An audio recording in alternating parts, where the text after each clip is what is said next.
설교의 제목은 에브라임의 전쟁과 소사사 시대라는 제목으로 말씀을 증거합니다. J.R.R. 톨킨이 자신의 작품에 대한 좌절감을 풀어보고자 니굴의 이파리라는 책을, 짧은 이야기의 책을 썼습니다. 그 내용은 이렇습니다. 시청 한 면에 벽화를 그리는 일을 맡은 한 예술가에 관한 이야기입니다. 니글은 길이 기억될 형형색색의 커다란 나무 벽화를 완성하기 위해 예술가로서 남은 삶을 쏟아 부었습니다. 하지만 결국 이파리 하나만 그린 채 아쉬운 생을 마감하게 되었습니다.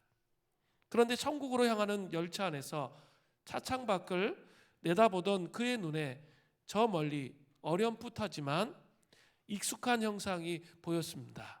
그는 다구피 차창에게 달려가 열차를 즉시 세워달라고 부탁했습니다. 그가 열차 밖으로 뛰어나가 그 물체에 가까이 다가가니 그것은 바로 그의 나무였습니다.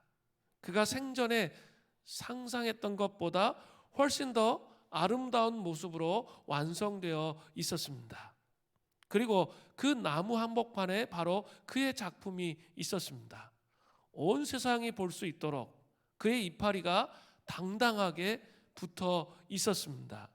마침내 그는 자신의 이파리 하나도 영광스럽고 온전한 선물임을 깨닫게 되었습니다. 톨킨은 수년 동안 머리를 막 쥐어짜면서 써왔지만 완성하지도 세상의 인정을 받지도 못할 것 같아서 포기할까 진지하게 고민하는 작품이 있었습니다. 그 작품은 바로 그 유명한 반지의 제왕입니다. 그가 포기했다면 우리는 결코 놀라운 성경적 가치로 가득 차 있는 이 작품을 보지 못했을 것입니다. 우리 삶에 좌절감이 몰려올 때 니글의 이파리는 우리에게 큰 힘이 됩니다. 속사람, 내 안에 그리스도의 형상을 이루어가는 삶을 살아가려고 하는데 우리 앞에 있는 깊은 타락한 본성이 드러나게 될 때 우리는 심각한 좌절감을 느끼게 됩니다. 자칫 잘못하면 그 좌절감 때문에 깊은 영적 침체로 나아갈 수 있습니다. 왜 나는 맨날 이 모양 이 모습일까? 왜 나는 변하지 않는 것일까? 이런 생각 속에 갇히게 되는 거죠. 자기의 타락한 모습이 또 드러나니까 나는 어느 정도 극복했다고 생각했는데 그게 또 드러나는 거죠. 그럴 때 그런 답답함을 느끼게 되는 거죠. 그리고 이런 생각이 꼬리에 꼬리를 물면서 영적 침체로 가게 되는 것이죠. 성육신 절기에는 우리 안에 있는 이런 수치감의 문제를 하나님께서 드러내신다는 사실을 기억해야 할 필요가 있습니다.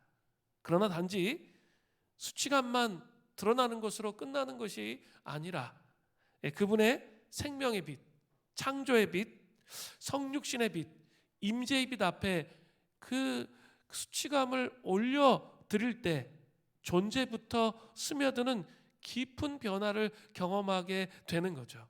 그냥 수치감이 드러난 것 때문에 거기서 푸념하고 한풀이하면서 나는 변한 게 없어 이렇게 사는 것이 아니라 성육신의 빛이 하늘로부터 임해서 그 내 존재 안에 스며드는 깊은 변화를 경험해야 된다는 거죠. 이것은 어떻게 보면 강렬한 체험이 아닐 수도 있습니다. 그러나 내가 이전에 신앙에 업앤다운이 너무 심했는데 이 성육신의 빛이 존재 중심에 비춰지게 될 때 이 존재 안에 스며드는 그 변화가 일어나는 거죠. 일관된 방향으로 이 업앤다운이 좀 줄어들면서 이렇게 일관된 방향으로 주님 앞에 나아갈 수 있게 되는 거죠. 한번 잘 생각해 보세요. 이 니글의 이파리는 바로 그런 것을 우리에게 말하고 있는 거예요. 정말 이 변한 게 없어라고 생각하면서 좌절하려고 했는데 자신을 쫙 보니까 과거보다 이게 줄어든 거예요. 이 업앤다운이 줄어들고 하나님 앞에 나아가려고 하는 그 모습이 변화된 것이죠. 이런 모습이 있는지 자신을 평가해 보셔야 되는 것입니다. 또 우리는 십자가 앞에서의 자아의 죽음이 있습니다. 옛 본성의 죽음이 있는 거죠. 그러나 그것으로 끝나지 않는다 그랬죠. 부활, 우리에게 부활이 있는 거죠. 예수님의 새 성품이 우리에게 임하는 거예요. 옛 본성도 있지만 이 부활의 주님을 만나게 될 때 예수님의 새 성품이 우리에게 임한다는 사실을 기억해야 됩니다. 그렇게 기억하고 우리 금요심야 기도회 때 기도하니까 훨씬 더 기도가 잘 되죠. 그냥 우리 문제 안에 자꾸 들어가서 갇혀 있는 게 아니라 우리가 이 자아가 죽으면 십자가 앞에 못 박히면 그것으로 끝나는 게 아니라 우리는 자꾸 그것으로 끝난다고 생각하니까 자꾸 뭔가를 이렇게 잡으려고 해요. 그러니까 더 안 되고 더 어려워지는 거죠. 그냥 죽으면 돼요. 그러면 뭐가 있다고요? 부활이 있는 거예요. 새 성품이 우리에게 임한다는 사실을 기억해야 되는 것이죠. 우리가 이러한 변화의 여정에 삶을 살아가려고 할 때 옛 성품의 본성이 올라와서 회의가 될 때마다 니글의 이파리를 생각해 보십시오. 여전히 하나 붙어 있어요. 그러나 하나님 나라가 더 깊이 내가 그리스도의 형상으로 변화되는 그런 삶을 살아가기 시작하면 그 이파리가 많아지는 거죠. 점점 많아지면서 풍성한 미래가 있다는 생각을 해보게 되면 다시 힘을 얻고 그 길을 갈 수 있게 되는 것이죠. 오늘 본문은 입다가 이끄는 길르앗과 에브라임 지파 간의 내전이 심각하게 일어납니다. 또 소사사 시대의 모습은 하나님의 능력을 잃어버린 모습으로 가득 찬 사사들의 모습이 나타납니다. 함께 본문을 살펴보면서 이 어두운 시대, 이 사사 시대, 소사사 시대, 입다의 시대, 어두운 시대에 니글의 이파리를 생각해야 돼요. 그냥 밖에서 보여지는 거 그거 보면서 좌절하고 낙심하는 게 아니라 니글의 이파리 하나 내 하나 제대로 그리면 또 이파리 또 자라고 또 자라서 변화될 그 날을 생각하면서 나아갈 수 있는 은혜가 있기를 바랍니다. 먼저 오늘 본문에는 에브라임의 황당한 자기주장이 나옵니다. 입다는 성급한 잘못된 소원으로 자신의 딸을 인신제사 드렸습니다. 그리고 나서 이때쯤이 되면 해마다 여인들의 울음소리가 4일 동안 길르앗산에 울려 퍼지는 그 장면을 매년 목격하는 거죠. 입다의 마음이 어떠했을까 한번 상상해 보십시오. 사사기 12장 7절을 보면 입다가 이스라엘의 사사가 된 지 6년이라 길르앗 사람 입다가 죽음에 길르앗에 있는 그의 성읍에 장사되었더라. 자, 입다가 사사가 된 지 불과 6년 만에 죽은 것도 이 무남 동료 외동딸을 잃고 나서 너무 커다란 충격을 받았기 때문에 사사로서 오래 있지 못했던 것이죠. 입다의 아버지 길르앗은 믿음의 명문 가문 출생이었지만 어머니는 이방 신전의 사제로 일하는 창기였습니다. 이제 이러한 출생의 고통을 한 방에 날려버리는 그런 시간을 갖게 되었습니다. 자녀를 잃어버린 고통도 있었지만 입다는 어때요? 또 한쪽으로 생각해 보면 공동체적으로 길르앗 거민의 우두머리가 되었기 때문입니다. 그리고 그 자리를 공고하게 했기 때문에 한쪽으로는 개인적으로 그런 슬픔이 있었지만 한쪽으로는 자기의 인생의 슬픔을 날려버리는 그런 삶의 모습이 있었습니다. 그러나 오늘 본문에 또 다른 문제가 하나 발생합니다. 요단 동쪽에 있는 지역에서는 입다의 리더십이 인정되었습니다. 요단강의 동편 쪽에 있는 길르앗이 있는 지역이죠. 인정이 되었지만 요단 서쪽에 있는 지역에서는 그렇지 못했습니다. 이제 암몬 족속의 위협이 제거되자 내부적인 문제가 심각하게 드러나기 시작했습니다. 에브라임 사람들은 입다의 정치적 위상이 커지자 이를 시기하고 질투해서 모종의 조치를 취하기 시작했습니다. 그게 사사기 12장 1절 전반절이에요. 에브라임 사람들이 모여 북쪽으로 가서 입다에게 이르되, 에브라임 사람들은 요단 서쪽에 있었죠. 그 에브라임 사람들이 모여서 입다에게 온 것은 암몬과의 전쟁에서의 승리를 축하하기 위해서 온 것이 결코 아니었습니다. 그들은 시기와 질투의 마음으로 전쟁을 하기 위해서 모였습니다. 이것은 에브라임 지파의 말을 보면 금방 알 수 있어요. 사사기 12장 1절 후반절을 보세요. 내가 암몬 자손과 싸우러 건너갈 때 어찌하여 우리를 불러 너와 함께 가게 하지 아니하였느냐. 우리가 반드시 너와 내 집을 불사르리라 하니. 이것은 너무나도 황당한 자기 주장이었습니다. 에브라임 사람들은 암몬 자손과 싸우러 갈 때 왜 자신들을 부르지 않았는지 그 설명을 요구합니다. 설명하지 못하면 너와 내 집을 완전히 불살라 버리고 완전히 초토화시켜 버리겠다고 말했습니다. 왜 이러한 말도 안 되는 황당한 주장을 같은 동족인 길르앗 사람들에게 하고 있는 것일까요? 그것은 그들의 마음속에, 그 에브라임 사람들의 마음속에 시기와 질투의 마음이 가득 차 있었기 때문이죠. 길르앗 사람들은 그래도 그 이스라엘, 우리 호세아서에서 본 것처럼 이스라엘을 북이스라엘을 다른 말로 표현하면 에브라임이에요. 그러니까 메인 지파란 말이에요. 그리고 아주 힘이 센 그런 지파인데, 가만히 보니까 별 볼 일 없는 지파, 사람들이, 길르앗 사람들이 전쟁에서 이겨서 승리를 한 거죠. 그걸 보니까 어때요? 배가 아픈 거죠.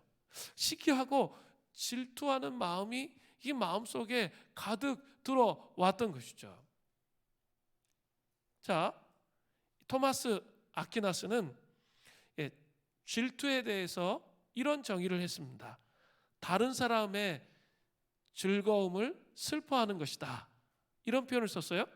그러면서 질투는 우리가 소유하지 못한 물건, 자질 혹은 지위를 다른 사람이 소유한 것을 보고 고통을 느끼는 거예요. 물건, 자질, 지위, 내가 소유하지 못한 것을 다른 사람들이 소유하고 있어. 그거에 대한 고통을 느끼는 게 질투입니다. 초대교회 때부터 내려온 7가지 대죄가 있어요. 그 제일 첫 번째가 교만이고, 7가지 죄 중에 아주 중요한 죄 중에 하나가 바로 이 질투의 죄예요. 질투가 그렇다는 거죠. 그런데 이러한 질투는 4단계를 거쳐서 이 패턴으로 이 질투가 우리의 마음속에 찾아온다는 거죠. 제일 먼저 가장 밑바닥에 있는, 질투의 밑바닥에 있는 패턴은 뭐냐면 비교하기입니다. 질투의 첫 번째 단계는 항상 비교로 시작됩니다. 사실 지구상에서 발생하는 모든 질투는 한 사람만으로 일어날 수가 없습니다. 질투는 반드시 2사람이 연루되는 거죠. 질투의 나쁜 점은 열등감을 전제로 해요. 그래서 사람들을 올려다보기 시작하면서 시작되는 거죠. 열등감을 전제로 올려다보는 거죠. 그죠? 가진 자를 깎아내리는 못 가진 자의 자세로 시작되는 거예요. 나도 너처럼 그렇게 위에 있고 싶어. 그런데 이렇게 차이가 나다니 화가 나. 이 엄청난 불의를 바로잡기 위해서, 그리고 너 때문에 내가 못났다는 느낌이 들지 않게 하기 위해서 나는 너를 깎아내려야만 해. 내가 지금 있는 그 위로 내가 올라갈 수 없다면 너도 거기 있으면 안 돼. 여기서부터 시작되는 거죠. 이 비교에서부터 시작되는 거예요. 그러면 이제 2단계로 넘어갑니다. 이 질투가 의기소침과 우울함이 와요. 이 단계의 질투는 자기가 남보다 못하다고 느끼기 때문에 자기 연민과 연결되어 있어요. 자기 연민은 상처받은 자아를 달래는 것을 정당화해요. 왜냐하면 내심 정말 불공평하다고 생각하기 때문입니다. 내가 왜 그녀보다 못하다고 느껴야 한단 말인가? 왜 그는 그렇게 엄청나게 성공하는데 나는 그렇지 못하단 말인가? 이 자기 연민의 배후에는 소극적이지만 강렬한 분노가 숨어 있는 거죠. 그래서 의기소침과 우울한 감정이 두 번째로 찾아오는 거죠. 그리고 세 번째로 이제 나가요. 세 번째는 상대를 해치고 싶은 마음이에요. 통제되지 않는 질투에는 불가피하게 분노와 원통함이 따라와요. 이것이 세 번째 단계인데, 이러한 분노와 원통함을 표현하는 방법은 아주 무궁무진해요. 뒤에서 뒷담화 씹는 거 있죠. 뒷담화하는 거. 그리고 험담하는 거죠. 비방하는 거죠. 우리가 질투하는 대상이 그렇게 특별한 사람이 아니고 사람들이 생각하는 것보다 훨씬 더 못됐다는 것을 세상에 증명해 볼 수 있다면 어떤 짓이든지 다 하는 거죠. 그러니까 상대방을 해치고 싶은 마음이 들어온다는 거죠. 그 사람을 깎아내려야 하기 때문에 그런 마음이 들어오는 거죠. 그리고 이제 마지막으로 가는 것이 네 번째입니다. 비이성성입니다. 자, 마지막 네 번째 단계는 다른 모든 죄와 마찬가지로 질투는 궁극적으로 비이성성을 가지고 있고, 어떻게 보면 미친 행동으로 보여지는 짓을 하게 되는 거죠. 사울왕을 한번 잘 생각해 보세요. 다윗이 자기 군대 장관이었는데, 그죠? 장관이었는데 군사령관이었는데, 나가 전쟁에서 이겼어요. 그리고 사람들이 이제 말하기 시작해요. 개선 장군 하는데, 사울은 천천을 죽였고 다윗은 만만을 죽였다. 그 얘기 때문에 어때요? 마음속에 비교 의식 속에서 시기 질투하는 마음이 들어오죠. 그리고 그것 때문에 또 하나님께서 다윗을 선택하시고 자기를 버리셨다는 것 때문에 의기소침과 우울한 마음이 가득 채워지다가 상대를 해치고 싶은 마음이 들었잖아요. 그래서 다윗을 창으로 찍어서 죽이려고 했습니다. 그리고 나중에는 어때요? 비이성성이 가득 차가지고 기회만 나면 그냥 이렇게 다윗이 어디 있다고 하면 쫓아가서 그를 그냥 죽이려고. 상식적이지가 않아요. 다윗이 분명히 살려줬는데도 정신이 조금 돌아왔는데 그 다음에 또 쫓아가. 막 이런 식으로 되는 모습을 보셨죠? 이게 바로 시기와 질투의 비이성성으로 나아가는 이 정말 미친 행동을 하게 되는 그 정말 무서운 결과입니다. 사사기 12장 4절 후반절에는 에브라임 사람들의 질투의 비이성성이 아주 적나라하게 나타나고 있습니다. 12장 4절 후반절에 이렇게 돼 있죠. 이는 에브라임의 말이 너희 길르앗 사람은 본래 에브라임에서 도망한 자로서 에브라임과 므낫세 중에 있다 하였습니다. 자, 이 말은 길르앗 사람들의 감정을 깊이 상하게 할 수 있기에 충분히 모욕적인 말이었습니다. 질투의 비이성성의 단계로 치달은 에브라임 사람들은 정말 말도 안 되는 것을 가지고 억지를 부리기 시작한 거예요. 여기에 도망하는 자라는 표현이 나오죠. 히브리어로 팔라트인데 이 말의 의미는 이스라엘 전체 공동체에 속하지 않은 자라는 뜻이에요. 이스라엘 전체 공동체에 속하지 않았다는 거예요. 즉 이것은 길르앗이 에브라임에 부속된 조그만 지파이면서 다른 곳으로 떨어져 나가서 독립국가를 세우려고 했다는 그런 말이에요. 더 이상 그렇기 때문에 너희는 하나님의 백성이 아니다. 너희는 하나님의 언약 백성이 아니다. 그렇게 말하고 있는 것입니다. 길르앗은 이러한 굴욕을 도저히 참을 수 없을 정도까지 되었습니다. 에브라임의 이러한 시기와 질투의 비이성성은 요단 동편 지역의 지파들은 요단 동편 지파의 지파들은 에브라임과 므낫세 지파로부터 이탈한 족속이라는 그들의 독선에서부터 근거하고 있는 것입니다. 그러나 길앗 거민의 땅은 분명히 에브라임이 아닌 므낫세 지파의 한 분파의 후손이었습니다. 분명하게 길앗 땅을 하나님께서 기업으로 주셨단 말이에요. 요단의 동편에 있었지만 므낫세 지파에게, 에브라임 지파에게 준 게 아니에요. 므낫세 지파에게 기업으로 주셨습니다. 그죠? 그리고 이 므낫세 지파들이 요단 동편에 정복을 할 때 어떻게 했어요? 맨 앞에 선봉대에 나가서 전쟁을 했기 때문에 당당히 이 기업을 얻을 수 있는 자격이 분명히 있었습니다.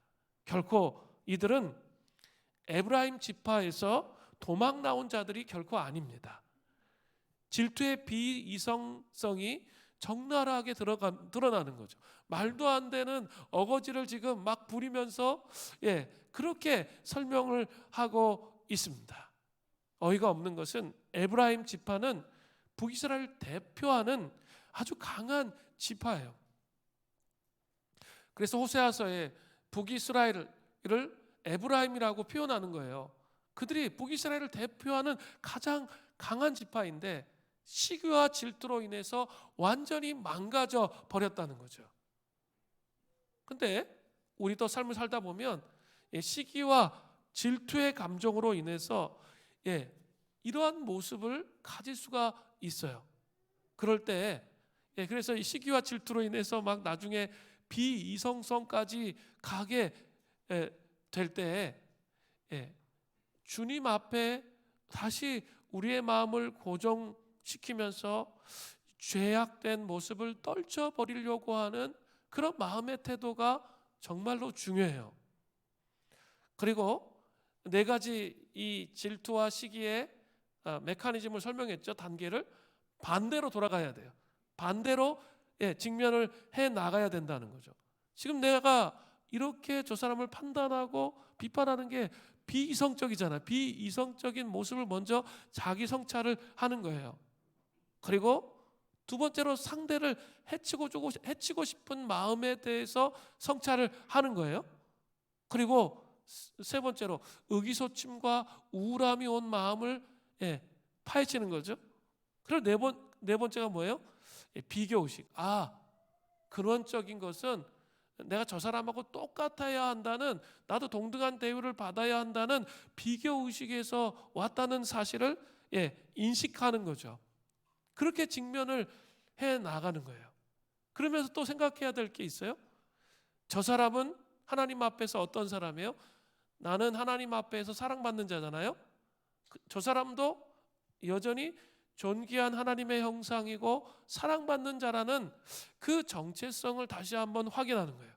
내 비교의식에서부터 이 시기와 질투가 왔구나, 이것을 인식하고 저 사람도 사랑받는 존재이구나, 하나님 앞에 사랑받는 존재이구나를 인식하고 묵상하는 게 필요해요. 그리고 또 하나 중요한 게 있어요. 달란트의 비유를 잘 생각해야 돼요. 이렇게 하나님께서 달란트의 비유해 보면 한 달란트 준 사람이 있고 두 달란트 준 사람이 있고 10달란트 준 사람이 있어요.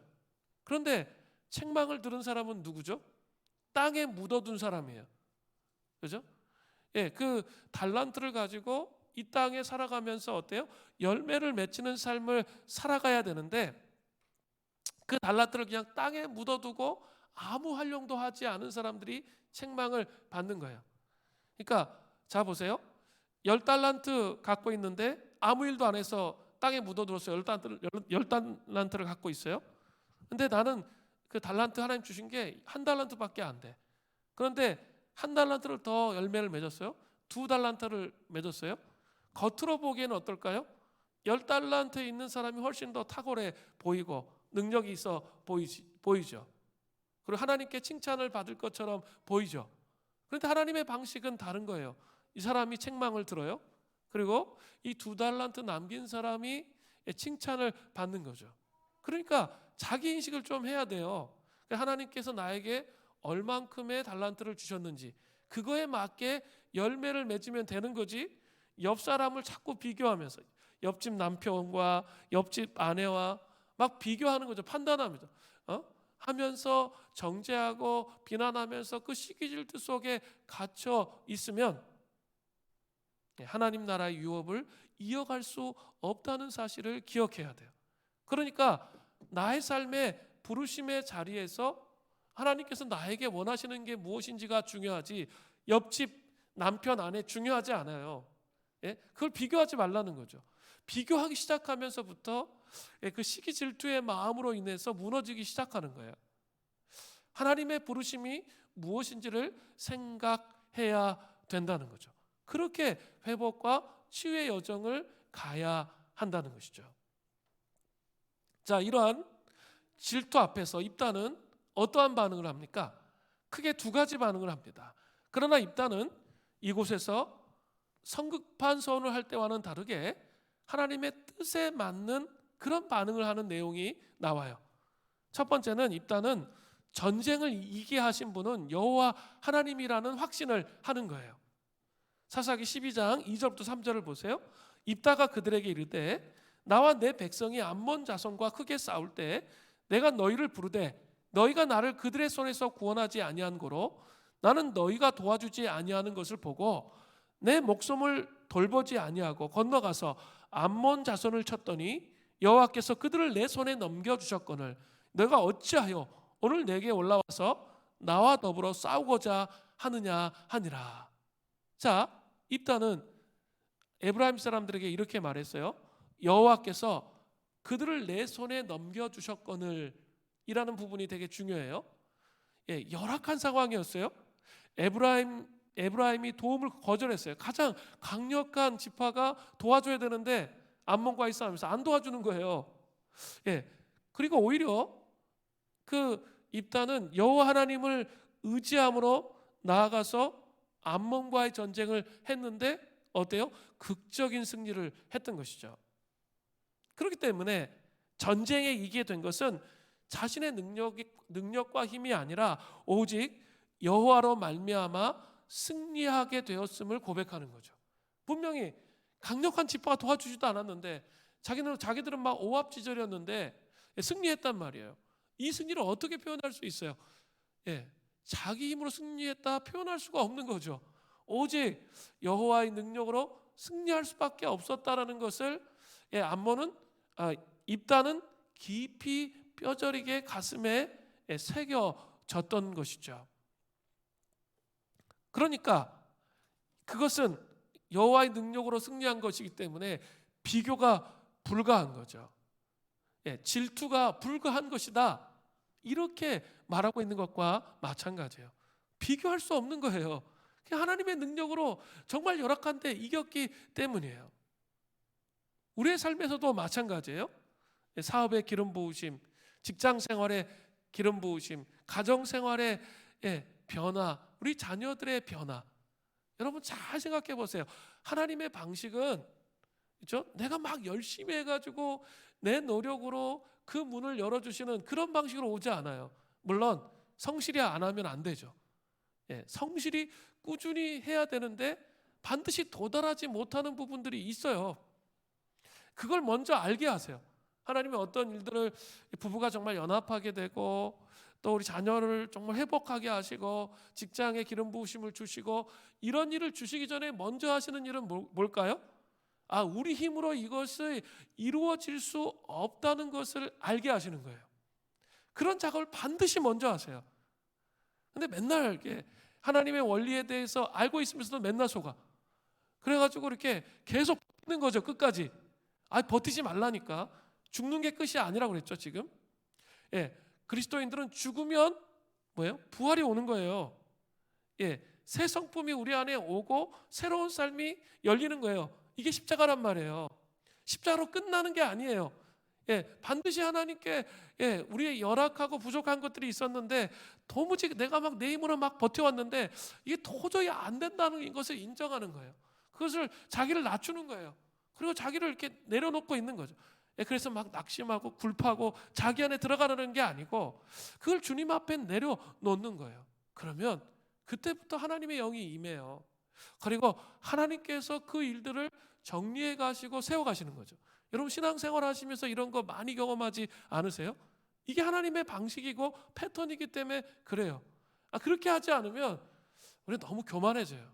그래서 지 잘난 맛에 승진하고 자기 잘난 맛에 뭐 된 것으로 그렇게 이해를 하는 거죠. 내가 자녀 양육을 잘했기 때문에 애들이 잘 큰 것이고 막 이런 식의 이해를 하기 때문에 하나님께서 이 과정을 어떤 일이든 겪게 하신다는 거죠.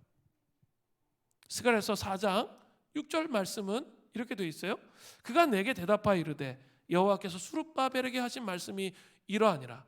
만군의 여호와께서 말씀하시되 이는 힘으로 되지 아니하고 능으로도 되지 아니하고 오직 나의 영으로 되느니라. 힘으로 되지 아니하고 능으로도 되지 않아요.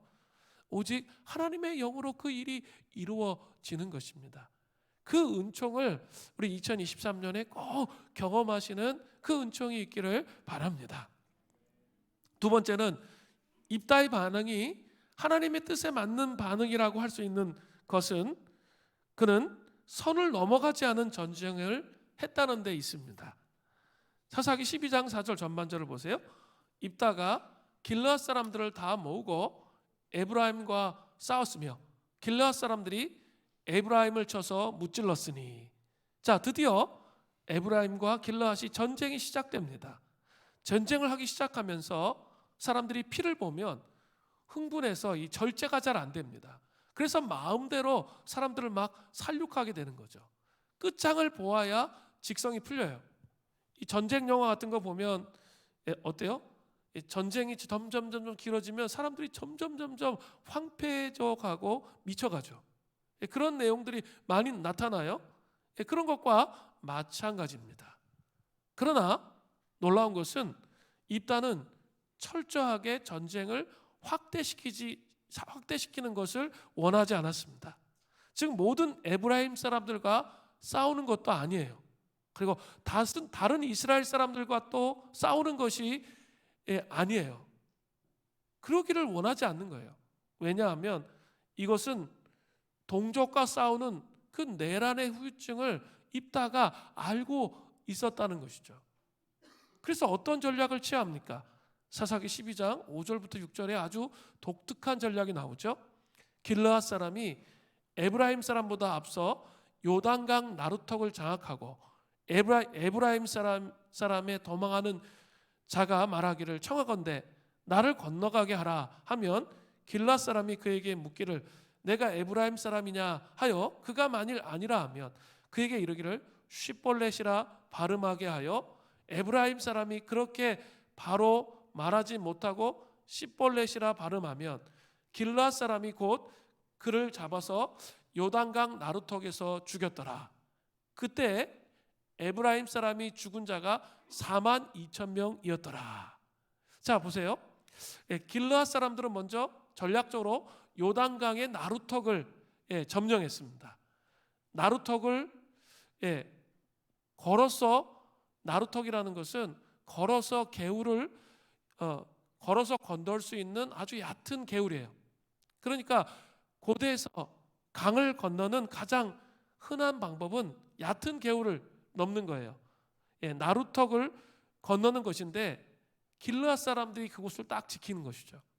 그래서 에브라임 사람들이 요단 서쪽에서 동편으로 넘어가려고 오면 그들에게 묻는 거예요.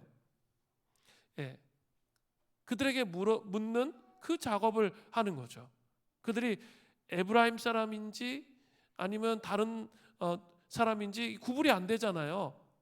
같은 피부 색깔을 갖고 있으니까, 그리고 같은 머리 색깔을 갖고 동족이기 때문에 그들을 구별해 내는 그런 방법을 선택하는데 아주 창의적인 방법을 선택합니다. 쉿볼렛이라 발음해 보게 했습니다. 쉿볼렛은 곡식의 이삭 혹은 시내라는 뜻인데 에브라임 사람들은 제대로 발음을 하지 못하고 쉿볼렛 이렇게 발음을 했기 때문입니다.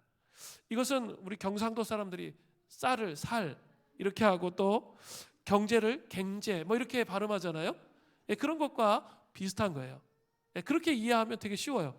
발음이 안 되는 거예요. 쉽볼렛 발음이 안 되는 거예요. 쉽이 안 되고 쉽볼렛 이렇게 발음을 했던 것이죠. 왜 입다가 이렇게 했습니까? 질투에 비이성성에 사로잡혀서 길르앗으로 온 사람과의 전쟁이지 이스라엘 전체와의 전쟁이 아님을 분명히 하기 위해서 그 선을 긋고 있는 것입니다. 입다는 일정한 선을 넘기를 원치 않았어요. 내전의 깊은 고통으로 나아가기를 원하지 않았다는 거죠. 있었다고 볼 수 있습니다. 결국 이 전쟁으로 에브라임 사람 4만 2천 명이 죽습니다. 참 많은 사람이 시기와 질투에 사로잡혀 가지고 요단강을 건넜던 거죠. 시기와 질투 속에 사로잡혀서 전쟁을 했다는 것을 볼 수 있어요. 정말 무섭죠?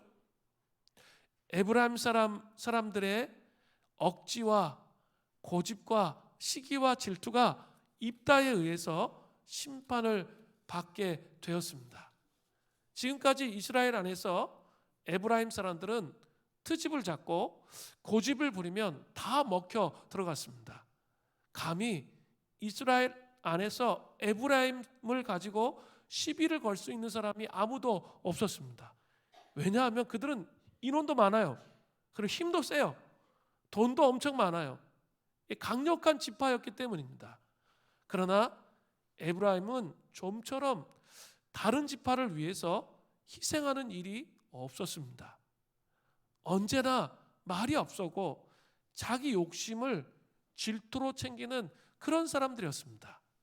그러나 입다를 너무 우습게 알고 쳐들어왔다가 4만 2천 명이 죽게 되었습니다.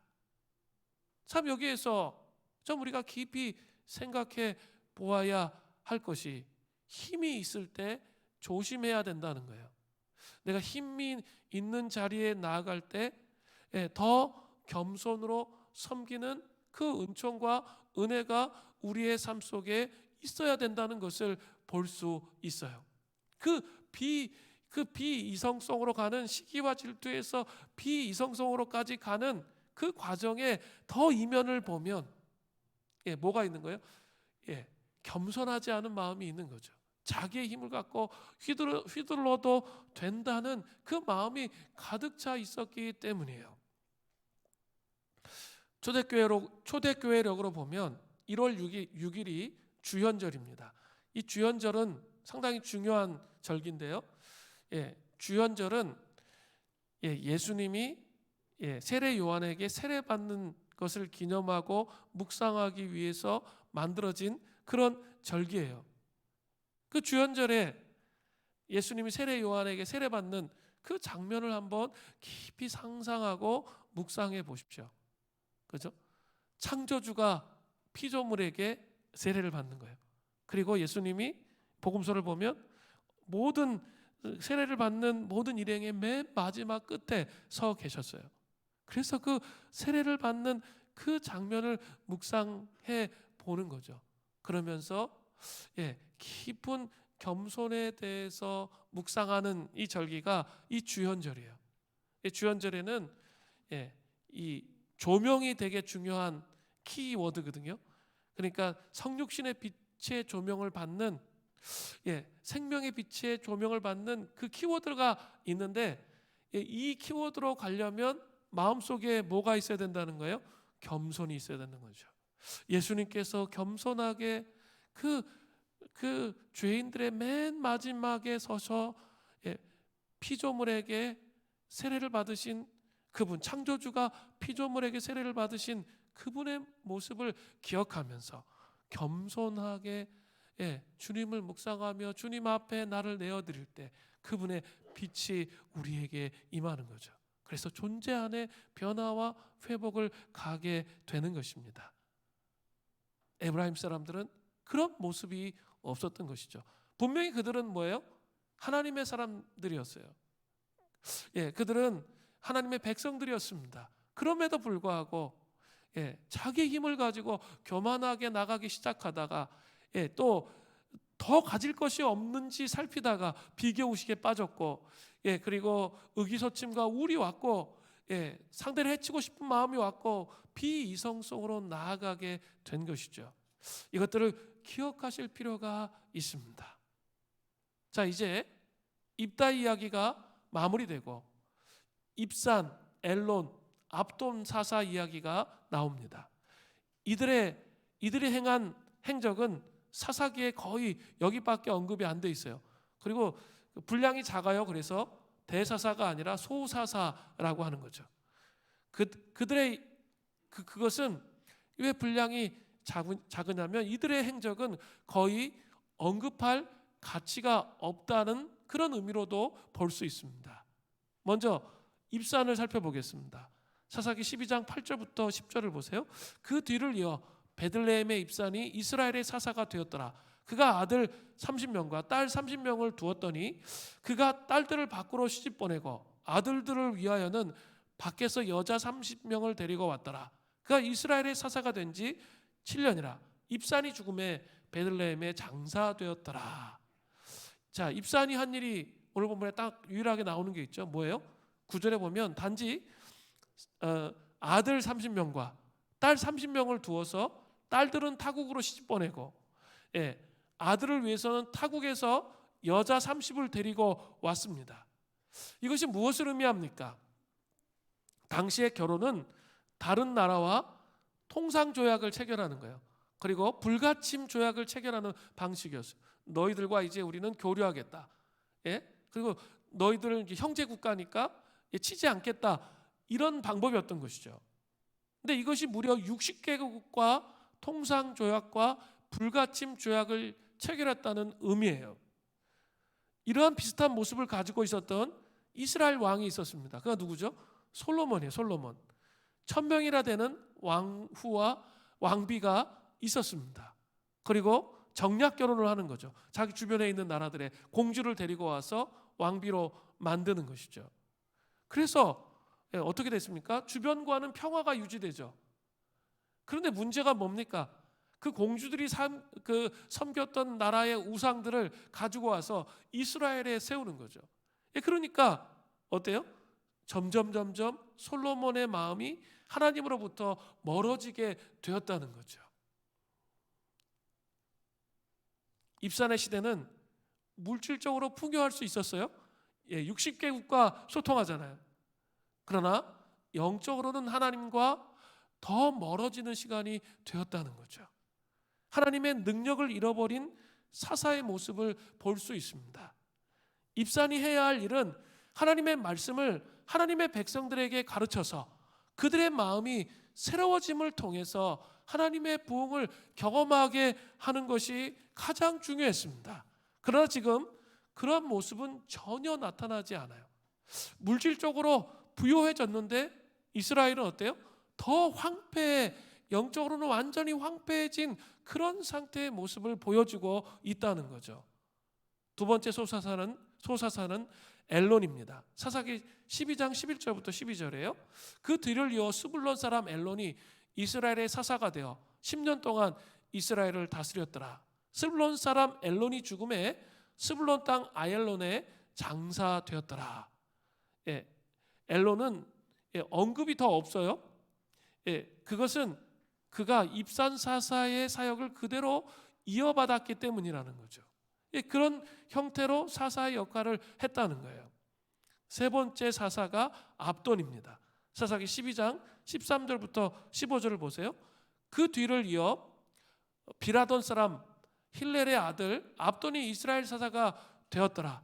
그에게 아들 40명과 손자 30명이 있어 어린 낙이 70마리를 탔더라. 압돈이 이스라엘 사사가 된 지 8년이라. 비라돈 사람 힐렐의 아들 압돈이 죽음에 에브라임 땅 아말렉 사람의 산지 비라돈에 장사되었더라. 압돈 사사도 비슷한 류의 사사예요. 아들 40명과 손자 30명이 있었습니다. 입산과 좀 비슷하죠? 고대 근동에서 자식의 수가 많으면 많을수록 그들은 성공한 사람이에요. 인간적으로 보면 그는 커다랗게 성공한 사람입니다. 그 성공을 기반으로 자식과 손자들에게 어린 낙이 70마리를 타게 했어요. 그 나귀를 탄다는 것은 뭐예요? 부의 상징입니다. 그리고 아주 이제 그 인터넷이 잘 연결된 거나 마찬가지예요. 사무엘 선지자는 어때요? 걸어다니면서 통치했는데 이 아들과 함께 뭐예요? 광 케이블을 깐 거죠. 그래서 나귀 타고 다니는 거예요.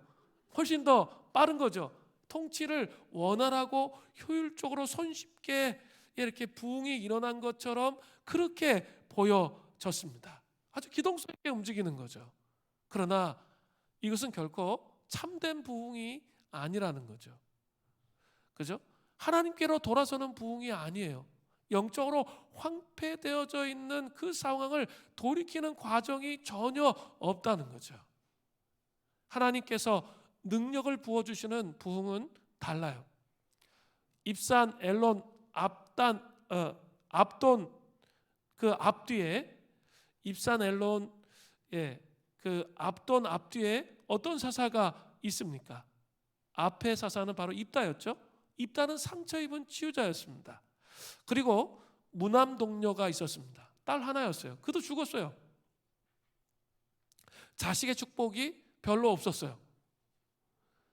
바로 다음 주부터 살펴볼 삼손은 어때요? 그 아버지 마노아가 자녀가 없어가지고 나실인서원을 했잖아요. 그래서 낳은 아들이 삼손이에요. 그죠? 자녀가 없었어요. 참 묘하죠? 부흥이 있었던 시기에는 보면 자녀가 많지 않았어요. 그리고 하나였어요. 겨우 하나 있었는데 그 자녀를 통해서 부흥을 주신 것이죠. 하나님의 부흥, 즉 하나님의 능력으로 이 땅이 변화되고 새로워지는 방식은 너무나도 다르다는 것을 알 수 있습니다. 이것을 기억하셔야 돼요. 우리가 이렇게 연말연시 보내면서 막 바쁘고 막 분주했잖아요. 그러다 보면 이렇게 말씀과 기도가 뒤로 이렇게 놓쳐지게 될 때가 있습니다. 그러면 말씀과 기도가 뒤로 놓쳐지면 어떤 일이 일어날까요? 내 안에 있는 옛 성품이 드러나게 되죠. 그래서 우리에게 실망이 오고 힘들고 어려운 일들이 오는 것이죠. 그런데 우리가 뭐 했죠? 연말연시에 이 분주함을 깨고 2023년을 새롭게 맞이하기 위해서 특별 새벽 기도회를 한 거예요. 새벽을 깨우고 일주일 동안 뭐 했어요? 정결화의 과정, 회개하고 돌이키는 것. 호세아서는 그 내용이에요. 계속적으로 하나님 앞에 회개하고 돌이켜 옛 성품을 깨뜨리고 하나님 앞에 집중하지 못하고 분주하게 살고 다른 것에 집중된 삶을 회개하고 돌이키는 시간을 가진 거죠. 너무 복잡해요. 하나님께 나가는 게. 참된 부흥을 경험하는 게 훨씬 힘들어요. 그리고 우리 성육신의 절기에 금식하고 이렇게 성육신의 빛을 받기 위해 또 계속 말씀 보고 기도하고 뭐 이런 상황을 계속 하잖아요. 왜 이렇게 복잡해요? 그냥 손쉽게 그냥 자식 많이 나가지고 이렇게 네트워크 해가지고 그냥 이렇게 편하고 안정적으로 세속적으로 그냥 세상적으로 살면 훨씬 쉬울 것 같은데 하나님 그런 방식을 택하지 않으신다는 거예요. 꼭 정말 지질이 자녀도 없고 힘든 그런 곳 가운데 하나님이 역사하셔서 부흥을 주시고 회복하시고 그렇게 하신다는 거죠. 이 과정을 통해서 부흥으로 나가는 거죠. 그냥 쉽게 이루어지는 것이 아니라는 거예요. 여러분 잘 기억하셔야 돼요. 참된 부흥은 그냥 쉽게 이루어지는 게 아니에요. 우리의 씨름이 없이 결코 이루어지지 않는다는 거죠. 합리적인 시스템은 중요합니다. 오늘 공동의회를 하면서 올해의 부흥을 기대하기 위해서 우리 시스템적으로 우리가 함께 나누고 더 어떻게 더 효율적으로 이 공동체를 이끌어야 할지 비전을 나누며 고민을 해야 되는 것이죠. 그것이 없이는 또 부흥이 와도 담아낼 수가 없겠죠. 그러나 우선순위가 바뀌는 거죠. 여기에 멈추어 있으면 소사사 시대가 될 수 있습니다. 더 중요한 것은 먼저 시스템 이전에 먼저 있어야 될 것은 하나님의 능력이 공동체 안에 부어지는 거예요. 2023년을 시작하면서 이 마음이 산만했던 게 하나님께 집중되어서 하나님 앞에 나아가면서 하나님의 얼굴을 구하면서 하나님의 능력이 우리에게 부어질 때, 그럴 때 시스템이 의미가 있어지는 거예요. 그죠? 이게 주객이 전도되면 안 돼요. 예, 분명히 그 하나님의 능력이 우리 공동체 안에 부어질 때, 그래서 그 하나님의 부흥이 우리 가운데 올 때 시스템을 통해서 더 효율적으로 하나님의 부흥이 세워질 수 있도록 할 수 있다는 거죠. 그러니까 중요한 게 뭡니까? 2023년에 정말 중요한 우선순위, 하나님을 체험하고 경험하고 새롭게 되어질 때 하나님께서 이 공동체를 통해서 하나님의 역사를 일으키게 하실 거라는 거죠. 우선순위에 이게, 그죠? 여러분, 2023년에 다른 게 중요한 게 아니에요. 가장 중요한 것은 내 영혼 안에 하나님을 체험하는 거예요. 하나님을 경험해야 돼요. 그래야 여러분을 통해서 여러분의 삶의 자리에서 하나님 나라가 세워지는 거죠. 그러기 위해서 뭐 하는 거죠? 말씀을 보고 기도하는 거예요. 그죠? 그 부흥을 우리가 우리 쪽에서 우리의 루틴, 우리의 그 일관성을 가지고 하나님을 기다리는 거죠. 말씀을 보고 기도하면서 하나님을 기다리면서 하나님께서 채워주시기를 소망하면서 나아가는 거예요. 그죠? 그래서 말씀을 읽는 거예요. 그 하나님의 부흥의 역사가 내 심령 안에, 우리의 가정 안에, 이 교회 안에 뜨거운 불이 임하고 우리를 변화시킬 수 있는 하나님의 권세가 임하고 그 하나님을 체험하고 복음의 영광을 체험하기 위해서 우리가 이 작업을 하는 거예요. 이런 시간들을 갖는 거예요. 특별 새벽 기도 갖고 수련회 가고 그런 이유들이 무엇입니까? 그 하나님을 체험하기 위한 거예요. 조나단 에드워즈는 역사상 가장 위대한 지성 중에 한 사람이었을 뿐만 아니라 하나님으로부터 오는 주체할 수 없는 열정과 기쁨을 소유했던 사람이었습니다. 미국의 제1차 대각성 운동을 일으킨 그런 사람이에요. 조나단 에드워즈는 하나님과 성경의 진리와 아름다움에 깊이 매료되어 가지고 성령으로 충만해져서 신앙과 정서라는 그런 책을 썼습니다. 그가 이렇게 살 수 있었던 이유는 바로 하나님을 경험한 것, 하나님의 영광을 경험한 것, 복음의 영광이 어떤 것인지를 깊이 자기의 삶에 경험한 것이 있었기 때문에 그 기반을 기초로 이루어진 거예요. 그는 이렇게 고백합니다. 1737년에 한 번은 숲으로 말을 타고 갔습니다. 늘 그렇듯이 한적한 곳에서 말에서 내려 경건한 묵상과 기도를 위해 거닐었습니다. 늘 그렇듯이가 중요해요. 묵상을 위해서, 기도를 하기 위해서. 자기 일반적인 삶의 루틴이 말씀과 기도가 있어야 되는 거죠. 그렇게 될 때, 그때 오늘 본문에 그때 조나단 에드워즈가 얘기하는 거예요. 특별한 것을 보았습니다. 하나님과 인간의 중재자로서의 하나님 아들의 영광. 하나님과 인간의 중재자로서의 하나님의 그 영광스러움이 자기 가슴 안에 가득 들어왔다는 거죠. 그리고 그분의 놀랍고 위대하고 충만하고 순수하고 달콤한 은혜, 사랑, 온유, 겸손을 자기가 보았다는 거예요. 너무도 고요하고 달콤한 이 은혜는 하늘보다 더 위대해 보였습니다. 그리스도가 말할 수 없이 위대해 보였습니다. 내 모든 생각과 관념을 사로잡을 만큼 그리스도가 위대해 보였습니다.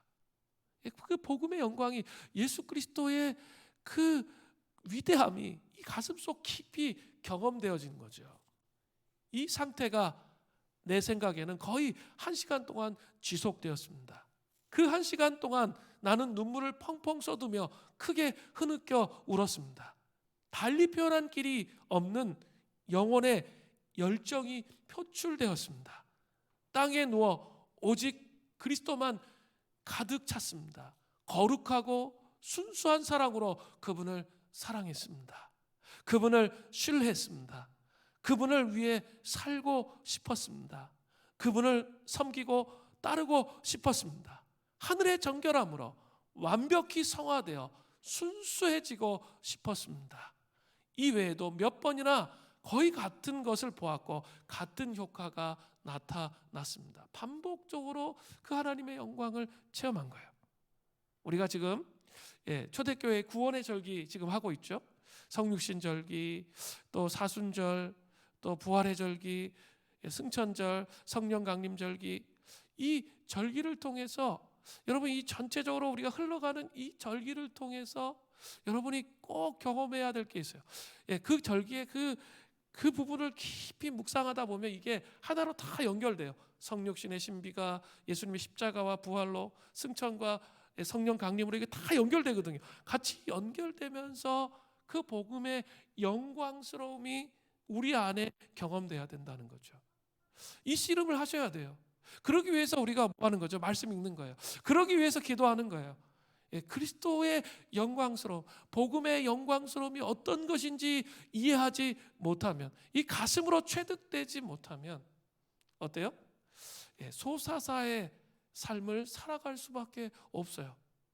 능력 있는 하나님의 부흥을 통해서 하나님 나라를 여는 삶을 결코 살아갈 수가 없는 거죠. 2023년에는 여러분 정말 소망하는 것은 이런 부흥이 오기를 소원합니다. 이 부흥이 와야 결실하는 자가 될 수 있습니다. 정말 우리의 삶의 자리에 하나님의 영광이 부어져서 그리스도의 놀라운 영광, 십자가에 성육신하신 예수님, 십자가에 죽으신 예수님, 부활하신 예수님, 승천하신 예수님, 성령의 강림으로 우리와 함께 하시는 그 영광스러움이 무엇인지 여러분 정말 깊은 묵상을 통해서 경험되어져야 돼요.